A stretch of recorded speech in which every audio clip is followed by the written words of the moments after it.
तो दोस्तों अगर आपको मोबाइल फ़ोन बाहर के मुल्क से ला रहे हैं तो उसका ईमी नंबर जो है वो आपने पीटीए को रजिस्टर्ड कराना है और उसके अलावा आपने उस पर टैक्स भी पे करना है। तो आज की वीडियो में हम बात करेंगे किस तरह से सारा प्रोसेस होगा, किस तरह से आपने अपना ईमी नंबर जो है वो रजिस्टर्ड कराना है पीटीए को और किस तरह से आपने उसके ऊपर टैक्स पे करना है। तो आज की वीडियो में यही बात होगी, वीडियो को देखते रहिएगा। मेरा नाम अकरम अब्बास, आप देख रहे हैं IT की टिप्स। तो दोस्तों अगर आपको मोबाइल फ़ोन बाहर के मुल्क से ला रहे हैं तो आपको उसका ईमी नंबर पीटीए के पास रजिस्टर्ड कराना है और दूसरा आपने उसके ऊपर टैक्स पे करना है। तो ये सारा प्रोसेस तब होगा जब आप एयरपोर्ट के ऊपर आएंगे तो वहाँ पे आपको एक फॉर्म दिया जाएगा, आप उस फॉर्म को फिल करेंगे और उसमें मोबाइल का मॉडल नंबर वगैरह लिखेंगे, अपना फ़्लाइट का लिखेंगे, कौन सी फ़्लाइट से आप आ रहे हैं, कहाँ से आ रहे हैं, सारी डिटेल्स उस फॉर्म के ऊपर देंगे आप और उसके बाद वो फॉर्म को वहाँ पे जमा कराएंगे। जो टैक्स के पैसे हैं वो भी वहाँ पे आप पे करेंगे। तो आपका जो मोबाइल फ़ोन है वो पीटीए के पास रजिस्टर्ड भी हो जाएगा और उसका टैक्स भी पे हो जाएगा। अब इसका जो तरीक़ेकार है वो ये है कि इसके लिए आपको एक फॉर्म फिल करना होगा और वो फॉर्म जो है वो भी आपको पीटीए की, अगर आप वेबसाइट के ऊपर जाते हैं तो वो फॉर्म वहाँ पे आपको मिल जाता है। तो वहाँ से आप उस फॉर्म को डाउनलोड करके अपने पास रख सकते हैं और जब आप एयरपोर्ट से आ रहे हो तो आप उस फॉर्म को फिल करके वहाँ पे दे सकते हैं। इसके अलावा अगर आपके पास वो फॉर्म नहीं है तो आपको एयरपोर्ट के ऊपर भी एक काउंटर होगा अलग से जहाँ से आपको फॉर्म मिल जाएगा।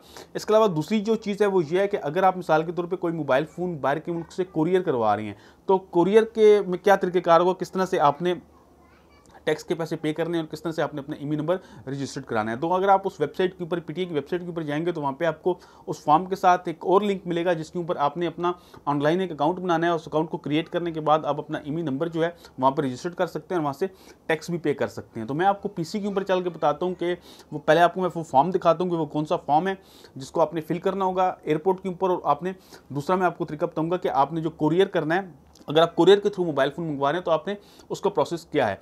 अभी यहाँ पे एक सवाल ये भी उठता है कि अक्सर जो हम बाहर के मुल्क से मिसाल के तौर पर चाइना वगैरह से कई सेट मंगवा लेते हैं तो उसका क्या तरीक़ेकार है। तो अगर आपका मोबाइल फ़ोन बाहर के मुल्क से चाइना से आप ऑनलाइन शॉपिंग के थ्रू कोई मोबाइल फ़ोन मंगवा रहे हैं तो उसका तरीक़ाकार ये नहीं होगा, बल्कि उसका तरीक़ाकार बिल्कुल डिफरेंट होता है। वो जब आपका मोबाइल फ़ोन कोरियर के थ्रू आता है तो कोरियर कंपनी जो है वो खुद ही उसके ऊपर टैक्स पे कर देती है और अक्सर प्राइवेट कंपनीज जो है उनके साथ ये प्रॉब्लम भी है कि वो टैक्स कि जितना आपका टैक्स बनता है उससे ज़्यादा पैसे ले लेती हैं।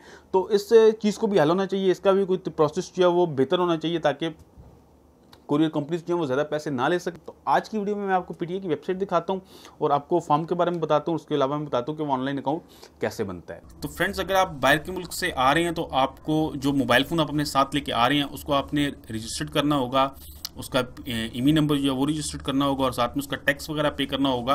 तो ये पीटीए का पेज है जिस पे तमाम आपको इन्फॉर्मेशन इस हवाले से मिल जाएगी।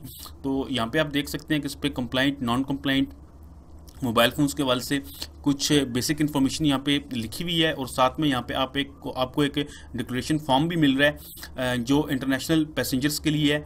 तो अगर आप इस फॉर्म को देखते हैं यहाँ पे तो आपने इस फॉर्म को डाउनलोड कर लेना है और यहाँ पे आप देख सकते हैं कि आपको यहाँ पे कुछ इन्फॉर्मेशन फॉर्म के ऊपर फिल करनी होगी जिसमें आपका पैसेंजर नेम और एड्रेस है, CNIC नंबर है, पासपोर्ट नंबर वगैरह और इस तरह की कुछ बेसिक इन्फॉर्मेशन है। और नीचे यहाँ पे आपको अपने मोबाइल फ़ोन के बारे में लिखना है कि कौन सा मोबाइल फ़ोन है, कौन सी ब्रांड है, मॉडल कौन सा है, ईमी नंबर क्या है उसका, और साथ में आपने सिग्नेचर करने हैं।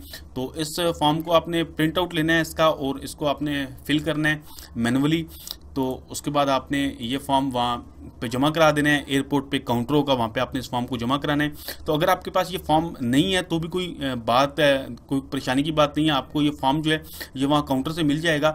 लेकिन अगर आप ये फॉर्म अपने साथ रखते हैं तो डेफिनेटली आपका टाइम थोड़ा सा बच जाएगा कि आपको पहले जाके फॉर्म लेना पड़ेगा, फिर फिल करके वहाँ जमा कराना होगा। तो अगर ये फॉर्म आपने पहले से फिल करके अपने पास रखा हुआ है तो आपने जस्ट ये फॉर्म काउंटर पे सिर्फ जमा कराना है। और दूसरी जो बात मैंने की थी कि अगर आपको कोई गिफ्ट वगैरह कोई कुरियर वगैरह आता है तो उसका क्या तरीक़ेकार है, तो उसका भी तरीक़ेकार यहाँ पे नीचे दिया हुआ है और यहाँ पे एक और लिंक दिया गया है जिसके ऊपर आप जाके लॉगिन कर सकते हैं और अपने मोबाइल फ़ोन का जो ईमी नंबर है वो रजिस्टर्ड करा सकते हैं।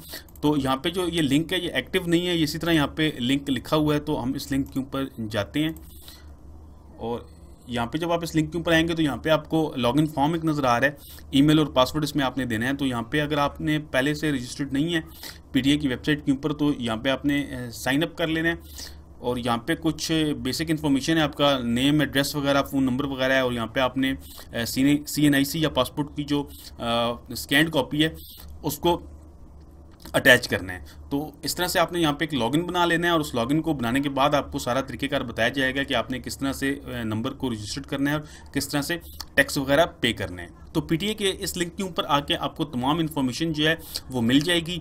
ये लिंक मैंने जो है डिस्क्रिप्शन के अंदर दे दिया है, वहाँ पे जाके आप इस वेबसाइट को विजिट कर सकते हैं, पीटीए की वेबसाइट के इस लिंक को विजिट कर सकते हैं, और अगर आपको फॉर्म वगैरह चाहिए तो यहाँ से आप ले सकते हैं। तो दोस्तों उम्मीद करता हूँ कि मेरी आज की वीडियो आपको पसंद आई होगी। अगर आपको मेरी वीडियो पसंद आई है तो उसको लाइक कर दीजिए, साथ में मेरी वीडियोस को अपने दोस्तों के साथ शेयर किया कीजिए ताकि उनको भी इस तरह की इन्फॉर्मेशन मिलती रहे। अगर आप ये समझते हैं कि मेरे चैनल को सब्सक्राइब करना चाहिए तो IT की टिप्स को सब्सक्राइब जरूर कीजिएगा।